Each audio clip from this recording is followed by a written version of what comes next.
M0FXB, welcome to my channel. This is the QUANSHENG UV-5R. So it's the QUANSHENG version of the Bofeng UV-5R, and you can see the similarity. Look, you've got the blue button, orange button, very similar design to the classic black Bofeng, but it's a QUANSHENG UV-5R. So let's just start off by pressing one of these buttons so you can see the screen. So it is a nice blue screen. Let's exit from the menu. But the menu functionality is very similar to the UV-K5 made by Wurui and QUANSHENG. So we go menu here, and then we can scroll down through the menu. If we start at the top there, zoom in a bit closer, and we've got the number 1, so squelch. And to change any item, you just press menu, and it does talk to you. Go up and down. When you select the one you want, confirm. And as we scroll through, you've got your frequency step, the power, receive CT CSS, transmit CT CSS, shift direction for repeaters, the offset amount as well, wide and narrow band. Then I'm pretty sure that the backlight is called ABR, and if you go menu, it's either 5 seconds or then you can decide the time. There's no permanent on. So you've got dual watch as well, weather channels, beep. We'll go a bit faster, otherwise we'll be here forever. But you can save memories just using the screen. You don't have to use the software. The UV-5R cable will work. Roger beep, and then let's just turn the AM on. Or it is on anyway. I tested it earlier. AM's okay, you know. So let's just back out with the exit button. On the front of the device, you've got this function button. So if you go function, then number 1, you can cycle through the bands. I think what we'll do is go to A band first. So function number 2 makes it go up and down. See that? So function 2, A and B. So we'll go to A, function 2. We're on the A band. Then we'll select VFO mode. So if you look here, it says VFO memory on button number 3. So function number 3. Channel mode means memory mode. Function 3. Frequency mode means VFO mode. When you're in frequency, you can type your frequency. 1, 4, 5, 6.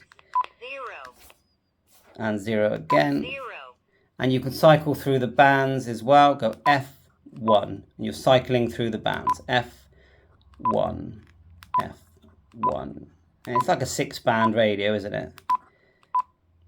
It's even got 50 megs. And I'm sure it'll do more with modifications. Airband there, look. And then you've got radio is F, then FM. That's radio. F, then 0 to come out. You've got a scan. It will do this thing where it will, if you, if I transmit near it, it will, you know, it will pick it up, and also it's scanning there. It's a bit of a funny way of doing it, but you can't see the frequency changing. But if you hold the up or down, that works, that scans.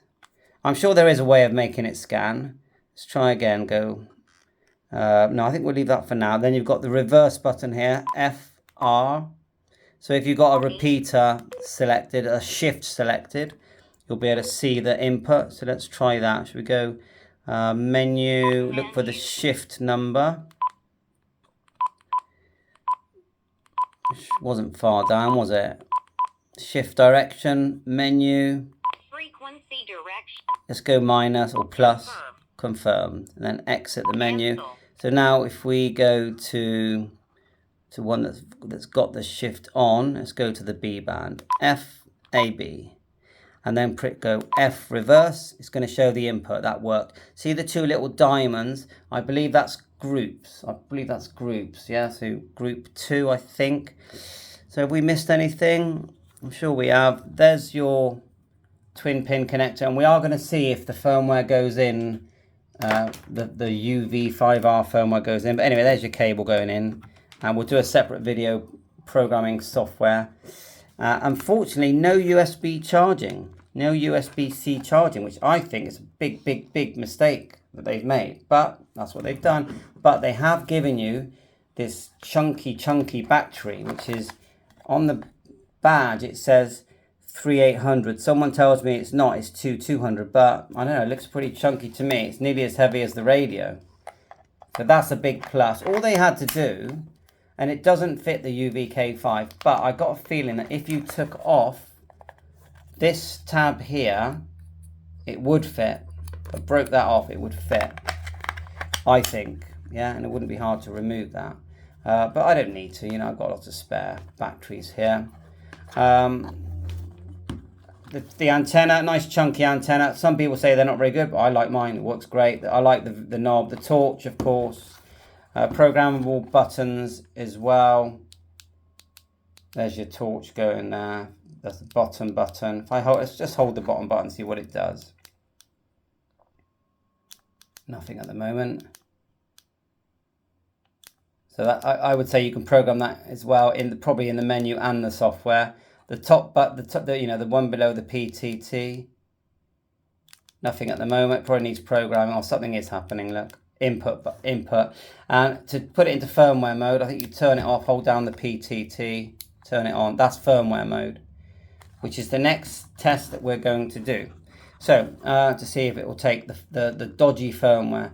So I know you want me to do it in this video, but I was going to save it for another video. Anyway, so whilst we're here, we might as well just plug it into the PC and see what happens. I've got all the software there, so it's gone in the PC now. And we're just going to double click the firmware for the Qushay. Okay, it's in firmware mode, cables connected, COM port 11. Just show you the PC, like so. And this is the UV-5, so we go COM 11, connect. So it's connecting, then we're going to select the firmware, which is, I'm going to do the spectrum. Down there's the spectrum, we'll double click it. So it's gone into this section. Now let's see if it goes in the radio by pressing this button here. There you are. The firmware, the file version does not match. Let's try another one. Click out, like so. And we'll do the desktop. I've got loads of these files for the UV-5. Here's one, the signal meter. Let's we've done connect there, English file version, so it does not go into the UV. So there's your answer. Bye for now. 7-3.